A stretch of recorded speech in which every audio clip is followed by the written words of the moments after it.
जय श्री राम दोस्तों, आप सभी ने महाभारत धारावाहिक जरूर देखा होगा, जिसमें पांचों पांडवों को 13 वर्ष का वनवास और 1 वर्ष का अज्ञातवास दिया गया था। एक बार पांडव अज्ञातवास के दौरान भटकते भटकते जंगल में किसी एक जगह पहुंचकर बहुत थक गए थे और प्यास के कारण व्याकुल हो जाते हैं। सभी पांडव जंगल के आसपास पानी ढूंढने लगते हैं, लेकिन उन्हें कहीं भी पानी नहीं मिलता है। तभी पांडवों में से भीम कुछ दूर जंगल में पानी की तलाश में निकल जाते हैं और उन्हें एक जलाशय दिखाई देता है और वो उस जलाशय में पानी पीने के लिए जाते हैं। जैसे ही वह पानी पीने के लिए जाते हैं, उन्हें एक आवाज आती है कि रुक जाओ, पहले हमारे प्रश्न का उत्तर दो, उसके बाद ही तुम इस जलाशय का पानी पी सकते हो। भीम ने कहा कि तुम कौन हो? तब उस जलाशय के देवता यक्ष प्रकट हुए और कहने लगे कि मैंने बोला है, यदि तुमने प्रश्नों के उत्तर दिए बिना ही इस जलाशय के पानी को पीने की कोशिश की तो तुम्हारी मृत्यु हो जाएगी।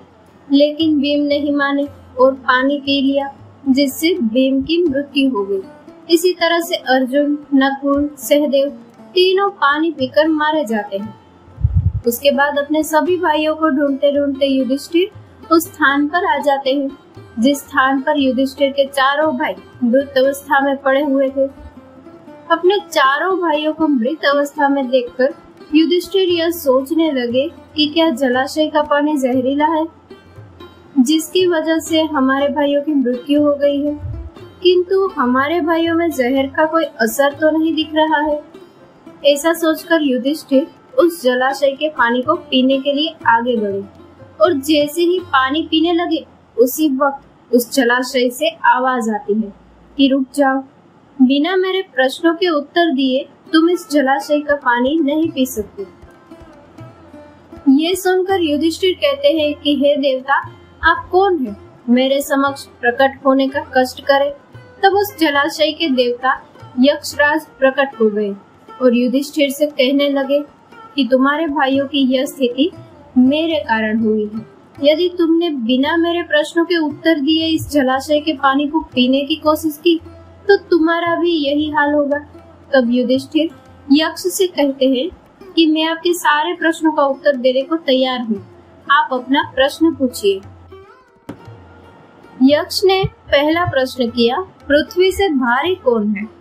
युधिष्ठिर का उत्तर था माता। दूसरा प्रश्न था, आकाश से ऊंचा कौन है? युधिष्ठिर का उत्तर था पिता। पवन से भी अधिक तीव्र गति किसकी है? मन की। संख्या में तिनकों से अधिक क्या है? उत्तर था चिंता। मृत्यु के समय पुरुष का मित्र कौन है? उत्तर था दान। जगत को किस वस्तु ने ढक रखा है? युधिष्ठिर ने कहा, अज्ञान ने।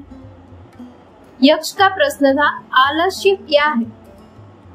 युधिष्ठिर ने उत्तर दिया, धर्म न करना आलस्य है। सुखी कौन है? जो ऋणी न हो वो सुखी है।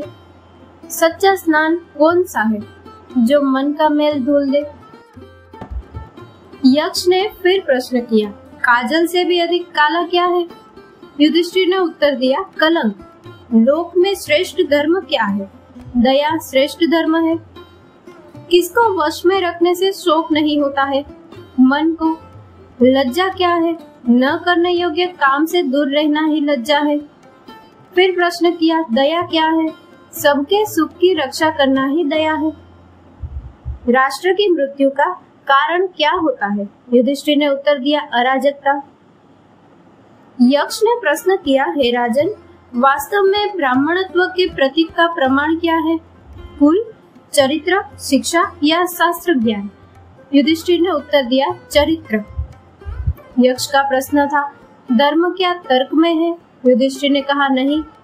तो क्या ऋषियों की विचारधारा में है? युधिष्ठिर ने कहा, नहीं, क्योंकि सभी ऋषि की विचारधारा एक जैसी नहीं होती है, उनमें मतभेद होता है। किसी भी ऋषि को संपूर्ण सत्य का ज्ञान नहीं होता है। यक्ष ने प्रश्न किया, धर्म का संपूर्ण सत्य क्या है? युधिष्ठिर ने उत्तर दिया, व्यक्ति के हृदय की गुप्त। यक्ष ने प्रश्न किया, सबसे बड़ा आश्चर्य क्या है? युधिष्ठिर ने उत्तर दिया, सबसे बड़ा आश्चर्य यह है कि हर व्यक्ति ये जानता है कि मृत्यु जीवन का अंतिम सत्य है, लेकिन मनुष्य ये सोचता है कि उसके जीवन का अंतिम सत्य मृत्यु नहीं है। यक्ष ने प्रश्न किया, धर्म, यश, स्वर्ग तथा सुख का मुख्य स्थान क्या है? युधिष्ठिर ने उत्तर दिया, धर्म का मुख्य स्थान दक्षता है, यश का मुख्य स्थान दान है, स्वर्ग का मुख्य स्थान सत्य है, सुख का मुख्य स्थान शील है। यक्ष ने युधिष्ठिर से कहा कि हे भरत श्रेष्ठ, तुमने मेरे सभी प्रश्नों का सही सही उत्तर दिया, अतः तुम अपने मृत भाइयों में से किसी एक को जीवन दान दिलवा सकते हो।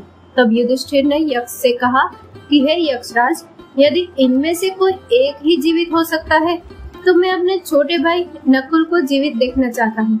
यक्ष ने युधिष्ठिर से कहा कि हे कुंती नंदन, तुमने अर्जुन और भीम जैसे भाइयों को छोड़कर नकुल का ही जीवन दान क्यों मांगा?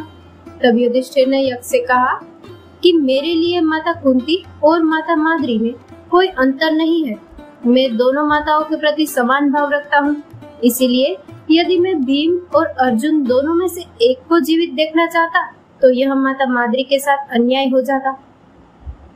अब माता कुंती के तीनों पुत्रों में से मैं तो जीवित ही हूँ, इसीलिए मैं माता माद्री के एक पुत्र को भी जीवित देखना चाहता हूँ, जिससे माता माद्री यह न सोचे कि मैंने उनके साथ न्याय नहीं किया। इसलिए यदि मेरे भाइयों में से कोई एक ही जीवित हो सकता है तो आप नकुल को जीवन दान दीजिए। तब यक्ष ने युधिष्ठिर से कहा कि यदि मैं यह कहता कि तुम इनमें से दो भाइयों को जीवन दान दिलवा सकते हो तो तुम किसे चुनते? तब युधिष्ठिर ने यक्ष से कहा कि तब मैं सहदेव का नाम लेता, क्योंकि वह भीम और अर्जुन दोनों से छोटा है। तब यक्ष ने युधिष्ठिर से कहा कि हे भरत श्रेष्ठ, तुम्हारे इन उत्तरों से मैं अति संतुष्ट हूँ, अतः तुम्हें अपने सारे भाई जीवित मिलेंगे। तब युधिष्ठिर ने यक्ष से कहा कि हे भगवान, आप यक्ष नहीं है, क्योंकि यक्ष जीवन दान नहीं दे सकते, अतः आप कौन हैं? तब यक्ष अपने असली रूप में आ गए और उन्होंने कहा कि हे ज्येष्ठ कुंती पुत्र, मैं धर्मराज हूँ और तुम्हें देखने के लिए ही मैं यहाँ आया था। और हे भरत श्रेष्ठ, मैं यह देखकर अति प्रसन्न हुआ कि सम, दम, प्रीति, कुप्रति और समाधान, इन 5 साधनों पर तुम्हारी प्रीति है तथा भूख, प्यास, शोक, मोह और जरा व मृत, इन 6 दोषों को तुमने जीत लिया है। तुम्हारा मंगल हो, इतना कहकर वो चले गए और युधिष्ठिर के चारों भाई पुनः जीवित हो गए। दोस्तों, इस कथा को लाइक, शेयर और हमारे चैनल को सब्सक्राइब करना ना भूलिएगा। जय श्री राम।